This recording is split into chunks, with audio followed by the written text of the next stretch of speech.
নমস্কার, লক্ষ্মীপুর টাইমসের পক্ষ থেকে আপনাদেরকে জানাই স্বাগত। খবর পড়ছি প্রণীতা দাস। চলে গেলেন অবসরপ্রাপ্ত প্রধান শিক্ষক গণেশ চন্দ্র পাল। তিনি শুক্রবার 7:45 শিলচরের শরৎপল্লীর বাড়িতে শেষ নিঃশ্বাস ত্যাগ করেন। মৃত্যুকালে তার বয়স হয়েছিল 76 বছর। রেখে গেছেন 3 পুত্র, অপুত্রবধূ, নাতি নাতনি সহ অনেক আত্মীয় স্বজন।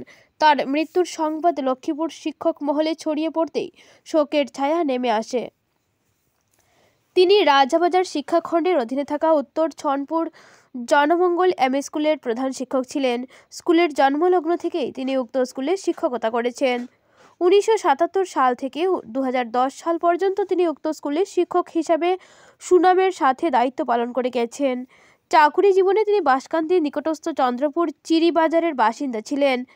চাকুরি থেকে অবসর গ্রহণ করে শিলচর শরৎপল্লীর বাড়িতে চলে যান তিনি এবং সেখানেই শেষ নিঃশ্বাস ত্যাগ করেন।